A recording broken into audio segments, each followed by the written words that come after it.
How much can you make renting out camper vans like this one? We're just getting so many orders and inquiries online to the point where I couldn't manage it after hours anymore. Here's how two roommates turned their credit cards into a $250,000 a month camper van empire.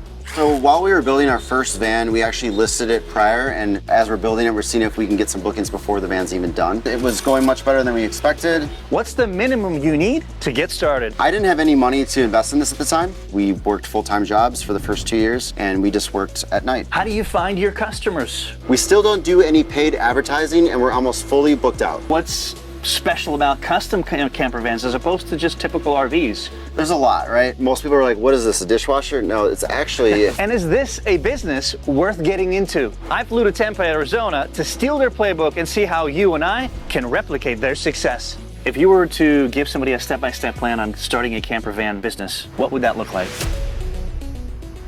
David, it's amazing to see that this is where all the luxury vans start out. And we're surrounded by like, what, 10 brand new vans They're coming all in? over the place, yeah. Nice. So tell our audience where we are and what you guys are all about. So we are at Boho Camper Vans here in Tempe, Arizona. We are a manufacturing company that builds empty cargo vans and turns them into homes on wheels. So we have 25,000 square feet under roof. This is one of our warehouses. This is one of two. Okay. We call this our showroom. So this is the clean side of the company, whereas you'll see the other side, which is our production facility. How many people you have working with you? How many vans come and go out of this facility? Yeah, so we have about 20 employees right now, mainly on the tech side, on the builder side, but we do have an admin team and a rental team. So we've done, over 400 vans. Tell us a little bit about what you rent these vans for. What's the average per booking, etc.? Sure. We're charging usually between $200 and $250 a night. Depends on the season. Not bad. Depends on the length of the trip. Longer trips get bigger discounts. Slower seasons, bigger discounts. So usually we're rotating between 8 to 14 rental vehicles at a time. Right now, again, in the winter, we're redoing the fleet. We're adding more, but we can still rent, I think it's about 6 rental vans right now. Gotcha. Okay. I'm excited to show our audience what the process looks like. Let's go check out the next step. You got it. So this is a pretty epic facility. Did you just say you just expanded recently? It's been about 2 years, but when Okay. we originally got the building, we had just this warehouse. Just this, okay. And then the new one is about 2 years old. So this is what we're looking at once everything's torn out. It looks like the guys are working on framing, insulation. Anything you want to highlight on this stage? So the idea is to get the van square. That allows everything to be a lot easier moving forward, whether it's overhead cabinets, the bed framing, all that stuff will be a lot easier if we set it up correctly. So right now we have the framing in, we started putting in insulation, we've run wires, we've run some plumbing, we've got a ceiling going in right now. Yeah. Anything that involves cutting into the chassis, so windows, AC, that's where we're at right now. And then how many guys typically are working on each van? It's usually teams of 2 on each van. Okay. Tell us a little bit of story on what got you into this business in the first place. Yeah, so it was from personal experience. I rented a van not quite this nice in Hawaii and just explored the island. Had a really good time. I said, hey, this is a really great way to go camping. So came back to Arizona, realized there was no one doing it here. And selfishly, I just wanted a van for myself and for my fiance, for us to just go explore and go hiking and go camping in. So in order to offset that cost of building a camper van for ourselves, we said, hey, why don't we rent one and then we can pay off the investments and maybe we start a little business out of it. And really the rest is history. How much did you need to start? What did you start with? So we went really cheap in the beginning. The idea was just to prove that this worked and just to have a van that had a bed and some running water, right? I didn't have any money to invest in this at the time, so I took out a credit card loan for $10,000 to purchase the vehicle, which had 15% no APR. I thought, running some numbers, I was like, if I just rent this 10 nights a month, I can pay back this with plenty of time to spare. I put in $10,000, my partner put in about $6,000 in the material build out, so about $16,000 is how we started. And in the first few months of renting it, we realized, hey, this is gonna work, we're gonna be able to pay this credit card back off. And we actually ended up buying another van 3-4 months later after building the first one. All right, we're gonna be asking David later on in the episode. I'd love to know what you guys think. Is it a good idea to start a business with a friend, or is there too much risk? Let us know what you think in the comments below. Cool, well, let's go check out the next stage. I'll follow you. All right, cool. Cool. Take us through your first couple months, David, of the business. Was it a hit right off the bat? How were you bringing in customers? Which platforms kind of give you the best, quickest return? Anything else you want to share? Sure. So while we were building our first van, we actually listed it prior and just had it set up for, hey, it's available to rent in June. It was April. Like as we're building it, we're seeing if we can get some bookings before the van's even done. We put up some example pictures, but just very clearly said like, this is not the van. This is what it's going to look like, or this is our vision. And so we listed it on outdoorsy.com, which is like an Airbnb for RVs. People were just start Googling camper van rentals in Phoenix. There wasn't a lot of options, so people would find us that way as well. We also made it look like there's more vans coming soon because that was our idea. So we started getting bookings. It was going much better than we expected. Call it by the time the first rental was leaving, we saw the next few months at about 80% occupancy, which was much more than the 10 days a month we wanted to rent just to sort of pay off our initial investment. 80% of the month they were booked out for them. Yeah. How much time does it typically take to do a full van, and what does it cost? Give us the average ticket. So it usually takes about 4 weeks, sometimes longer if the van's super custom. Pretty quick. Initially, I think took us 2 months to build the first van, so we've gotten better at it. And then our price ranges, they start in the 40,000s for the build out, but we've seen people go up from there, right? Average builds around $65,000, $70,000. People want some creature comforts that involve a higher price tag, a bigger battery system to run more powerful systems off-grid, like an AC or induction stove or hot water heater. All those require a lot of power. Curious if you can take us through the numbers. Talk to us about the rental side of the business. What are you bringing in on average, and then the sales side as well. Yeah, so with each van every month, we're happy to bring in $3,000, $3,000 to $5,000, usually our goal. Sometimes it's more. On the build side, vans sell for 65 to 70 on average, at least this year. Margins in the industry are usually about 30 to 40%. And we're right in that range, so we're happy with those numbers. And on average, how many vans are coming in and coming out of the shop? Right now we're doing about 4 vans in, 4 vans out every month. If I were to order one today, how soon before I can get my van? About a 6-month backlog. Whoa. We've been on a backlog for 7 years. We've expanded our building, we've hired more people. Yeah. It's just been a really popular product, and we just have a really good name in the industry, and we've built that over time. I hope you guys are seeing the fact that a lot of work goes into these vans, right? So the question that's begging is, what's special about custom camper vans as opposed to just typical RVs? Can you give us the difference and help us understand? There's a lot, right? So the downside would be the size, and that's about it. And size can actually be a positive, and we'll get into that into a second. So really it's quality. RVs are really known for poor quality. Things break, things fall apart. There's lots of glues, rattling, components fail. Having a custom built camper van, especially through us, is we know every component of everything we put in the van is going to be top-notch quality. It's battle tested, especially running through our rental fleet. And so yeah, quality is going to be number one. Number two is going to be just the availability to customize your van to your liking. Yeah. So you can pick out what really works for you. And then three would be, these are off-grid friendly. RVs aren't, right?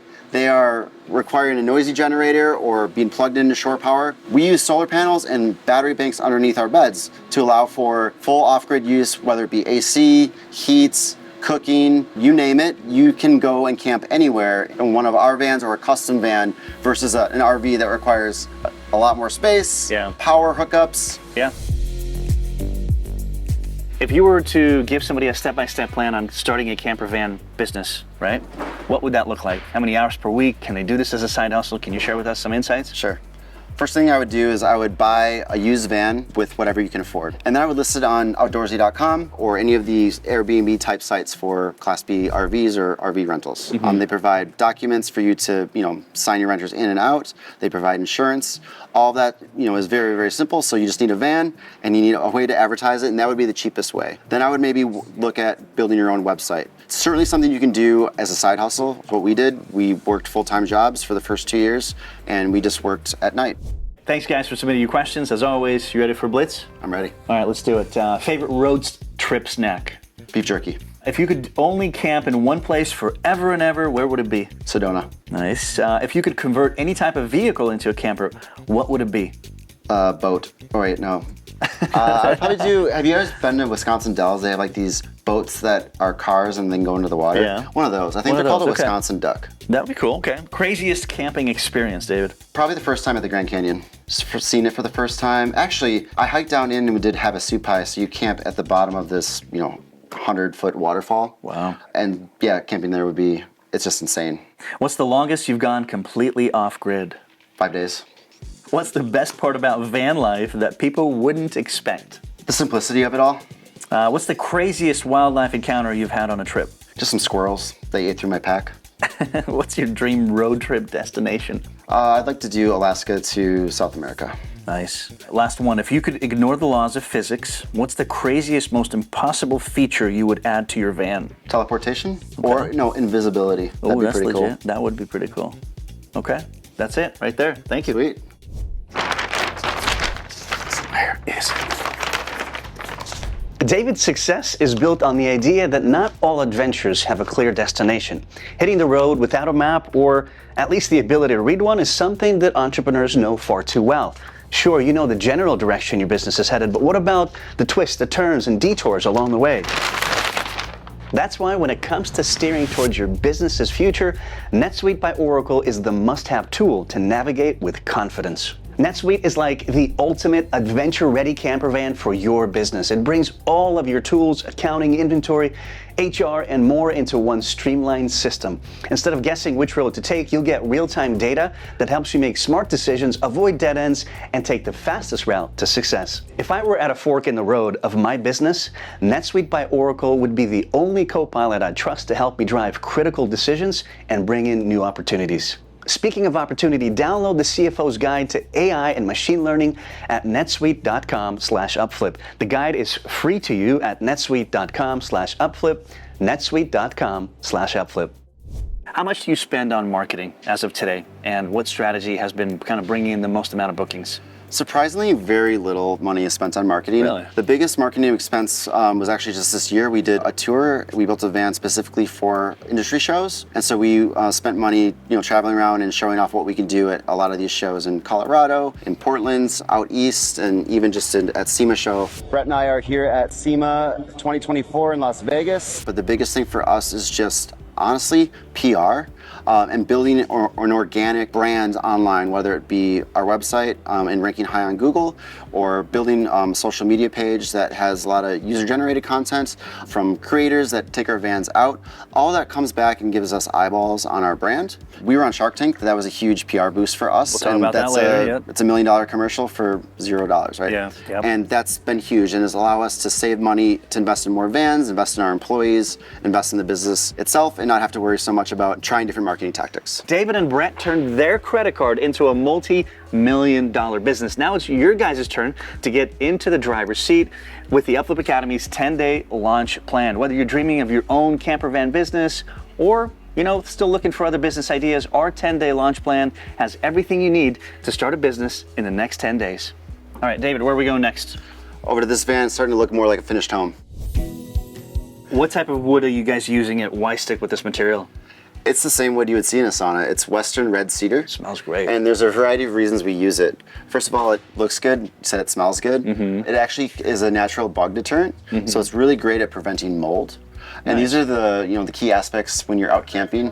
You want to make sure there's no mold, there's no bugs, and you feel comfortable even though it's small. If I'm a beginner, one van, what should I expect to realistically bring in every month, revenue-wise? So it's obviously going to be a range and depends on where you're located, but I think realistic expectation would be between $1,000 and $2,500 a month for, say, an entry-level van. Mm-hmm. Call it somewhere in that $40,000 range like we discussed. Not bad. For something bigger and more expensive like this where you could charge more, we're seeing between $2,000 and $5,000 a month in gross revenue. Gotcha. And what are the margins? You're paying for some insurance that eats into your margin, but I would say you're looking at least 50% margin, maybe up to 80% margin.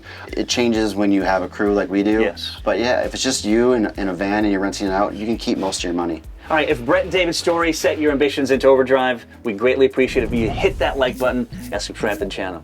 So I see the cedar work, obviously a lot more hands-on custom work, right, with these panelings. But what about this stuff? How do you prefab it? Can you go show us? Yeah, let's go show you the CNC machine. Oh, there it is. What difference has it made in the business? Like, why go this route? What are you prefabbing here? It's a huge difference. It allows us to standardize components, especially cabinetry. It allows us to make sure that they're all cut the same and they all come out the same. So it allows repeatability, allows us to scale faster, allows us to be efficient and actually build more stuff outside of the van and basically build stock and inventory so we can get ahead on our projects a lot easier by using some automation. How much does this cost, machine? I think this machine was about 80 grand. That's a good ROI for the business though, in the big Absolutely. picture, right? Absolutely. You have a phenomenal rating on Google, over 370 5-star reviews. Let's talk about customer service. What is that for you guys? How do you ensure that they have an amazing experience every time? Starts from the beginning, right? Communication, and even if you're not talking with them on the phone, how does your website present itself? What kind of resources can you give people? So we have like a secret map, we call it, that directs people to places to camp that maybe they're not going to find necessarily on a quick Google search on your usual channels. What can you share with us as far as the seasonality of this business, David? The pros, cons, how do we, from a business perspective, adjust for those slow seasons? What have you learned so far? Yeah, I think understand there's going to be ebbs and flows. But what we found is that you're gonna almost have consistent income coming in, because if you're taking money up front to reserve and you're taking money when they depart, usually that kind of cancels out. So in winter we see more reservations, less departures. In spring and fall we see more departures, less reservations. So we bring our rates down during the slow season about 20% per night. We also cut down on our fleet sometimes. We'll shuffle new vans in and sell the old ones and bring new ones in during the slower season, which we're going through right now. You feel like the new ones just rent naturally quicker, better for more? Yeah, people are excited. There's a certain enjoyment being, hey, I'm the first one camping in this vehicle. It's exciting for them. All right, share with us your experience on starting this business with a roommate, friend. What's the pros and cons? What do you say to others watching who are kind of on the brink of, should I partner up? Should I do this alone? What do you say? In my experience, and I've heard horror stories from others, my experience has been great. Brett and I have very different skill sets. He's more builder, I'm more marketer. So that has worked out really well for us, because whenever an issue arises or a task comes in, we automatically know who's responsible for it. But I think more important is just, and a benefit to having a relationship with someone before you start the business, is trust is super important. If you're starting a new business today, David, like what would you look for in a prospective partner? I'd find someone with a skill set that complements you, that's not the same, right? You're not going to argue over certain things. It's really, really important, because I've done businesses in the past where, it's a couple of designers working on something together, and every designer has their own ideas, and it just doesn't work. And then who does the challenging part where you're weekend? I think finding someone that complements your weaknesses and vice versa, I think that's the key. Awesome. Great answer. I'm excited to go finally check out a finished van, one of the best vans I've seen. So can you go give us let's go look at it. Give us a tour? Let's do it. Sweet. All right, man, this thing is looking amazing. I love the color. What do you call this color? Just orange? Spitfire orange. Spitfire orange. This is wicked. So before we look at some of the cool features here, what's the retail value on this thing then? So this one would probably be retailing around 200K, which would be the most expensive, priciest build we've ever done, and that's what you do for shows. Yes. Yeah. What are some cool features though? Yeah. So first thing, most people are like, "What is this? A dishwasher?" No, it's actually an indoor shower. Oh wow. So this drops down, and you actually stand right in the pan. So I would stand in here. Exactly. And then this curtain's got a magnet at the bottom. Magnets to the bottom, and then comes up to those clips up above, and then just folds up really easily when you're done. Wow. I mean, look at the woodwork in here and everything. The coolest thing about this van is just the sheer amount of power. So we're running a 13 kilowatt hour lithium battery bank, which is allowing us to run this 19,000 BTU air conditioning system off grid for 24 hours plus. What's the most rewarding thing about going from 9 to 5 to being your own business owner? You get to go from 8 to 6. No. Yeah, longer hours, that's for sure. You get to have a sense of control on how you want to set out your days, how you want to take the business. It's more work, honestly, but it just gives you a sense of accomplishment. Being able to take care of employees, being able to almost grow a family together. We call it our work family. I call Brett my work husband. Right? You're all in it together, and it's a super rewarding experience. So you've had some failed ventures in the past. What did you learn? What are some takeaways and lessons from those experiences? Yeah, I think the key is doing something you're passionate about. I think in the past, for me, it was like, how can I make a quick buck? And going after ideas that I'm not proficient in. Surrounding yourself with people that can complement your weaknesses are important, like in this business. And in the past, I just hadn't had that. I think I was chasing the idea of being an entrepreneur and not going after something I was passionate about. In this case, I just wanted to go camping more. And in the end, I'm camping less. So I don't know if it worked out or not, but certainly have certainly have a great, fun business going on. You created something others can get from you and go enjoy camping, which exactly for you. We say that all the time. We're facilitating adventures for people, and we're living vicariously through them. But we're happy to do so. We're having fun doing it, and maybe eventually I'll get to go camping again. What's the most common feedback you hear from your rental clients? Like, what do they love about the experience? We can't wait to go again. That's the feedback. Part of the benefit of being in Phoenix is we have such a great backyard. We have this awesome vehicle to go explore, and then just the exploration part that isn't even tied to us. The Grand Canyon, right? Some of these national parks, seeing it for the very first time, it makes you fall in love with this type of travel. For sure. And they love it. They love being able to sleep wherever they want, be able to cook on the road, be able to wayfind and find new places that they haven't visited before, and just the freedom that a camper van provides. That's what they love the most. They're excited to share photos too. You know, it's a community in the end, and they're excited to share, and we're excited to share too. Super important. When did you know it was actually time to quit your day job and go all in on this? Yeah, it was, we're just getting so many orders and inquiries online to the point where I couldn't manage it after hours anymore. And I think it comes to the point where there's never the right time to quit and jump in, but you know, you have to take a risk at some point. And I did it about 6 months after our first rental left is when I left my day job. I think Brett was about a year after, but it was the best decision we ever made. Was it something you struggled with? Like, should I? It was pretty clear. I was super excited to leave, right? But you know, I talked to my fiance and I was like, all right, what's our savings account look like? I might not be bringing anything in for a while. And that was the case. Like I don't think we cut paychecks for ourselves until year 2. So certainly had to live a little bit light and understand that you're doing this for a reason. You're investing in yourself, you're investing in your future. And sometimes jumping in, taking the risk, you know, pays off. Sometimes it doesn't, but at least you tried. For sure. How big is your manufacturing crew today, and how do you find these dudes and females to work with? Sure.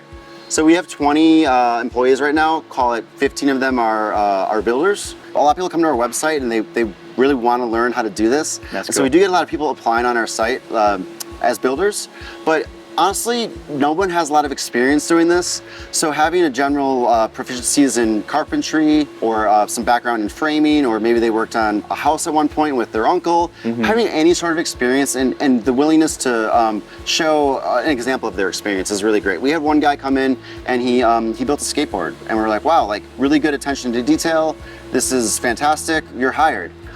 So we do have to take some risk on bringing people in because we don't expect a lot of experience. We just want someone that takes pride in their work, they're trainable, and it's worked out well for us.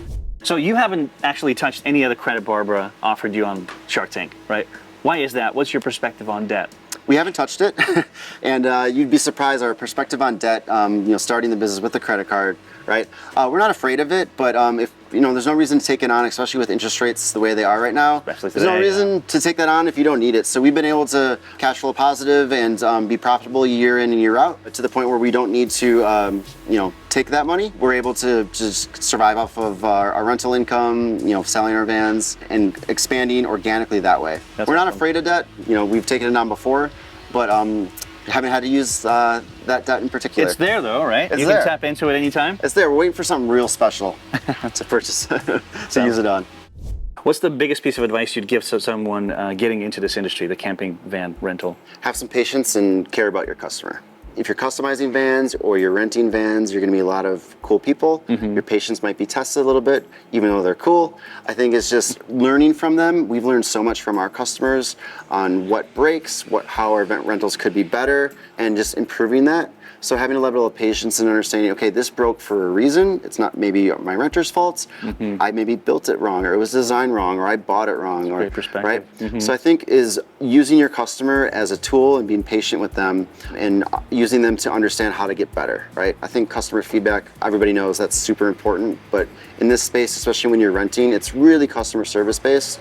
You know, you have a fun van and you have fancy gadgets and tools and, you know, cool photos on Instagram. All that stuff is fun part of the business, but the most important advice I would give is be customer focused and care about them and listen to their feedback. Would you like to start a rental side hustle, but camping vans are a bit too complicated? Well, episode 181 uncovers everything you need to know about the photo booth rental business. Honestly, I had no idea that photo booths make so much money. Make sure to like and subscribe. We'll see you next time.